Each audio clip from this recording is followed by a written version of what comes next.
ყოფილი სასწავლო ცენტრის შენობაში მცხოვრები დევნილები და სოციალურად დაუცველები ელექტროენერგიის მოთხოვნით მერიის ადმინისტრაციული შენობის წინ შეიკრიბნენ.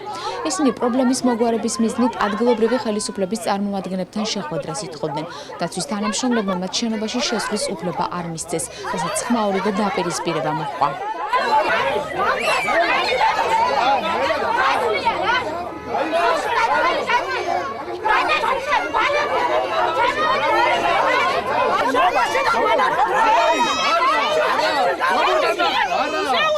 არაფერს არ ვთქვით, მარტო მოგცემ შუქი. გვატყუებენ რამდენი ხანია, დავდივართ ერთი თვია და ორ შაბათს მოგცემ, სამ შაბათს მოგცემ, ასე გვატყუებენ რამდენი ხანია. ერთი თვის მეტია, იქანი უშუქოთ ვართ.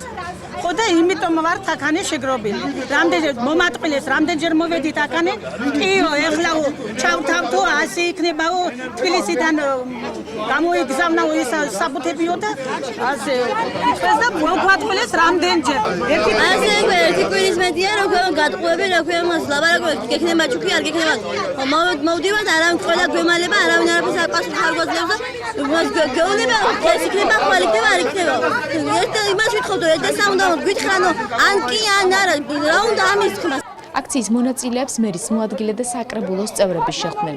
მათი განმარტებით ყოფილი სასწავლო ცენტრის შენობაში 40-მდე ოჯახი თვითნებურად შესახლდა. მათივე თქმით, ობიექტი ეკონომიკის სამინისტროს ბალანსზეა და პრობლემა ენერგოპროჯორჯიამ უნდა მოაგვაროს. ისინი არიან თვითნებურად შესახლებულები და ითხოვენ შუქის პრობლემის გადაწყვეტას. ჩვენ შუადგომლობით მიმართეთ ეკონომიკის სამინისტროს, ეს შენობა არის ეკონომიკის სამინისტროს დაქვემდებარებაში და მიმართეთ შუამდგომლობით, რომ მოხდარიყო ამ ადამიანებზე შუქის ჩართვა. ჩემი ინფორმაციით აღნიშნული წერილი დაინიშნა, დაეწერა ადგილობრივი ენერგოკომპანიის განყოფილებას და ახლა მივდივართ სიტუაციის გასარკვევად. ენერგოპროჯორჯიას პოზიცია კი ასეთია.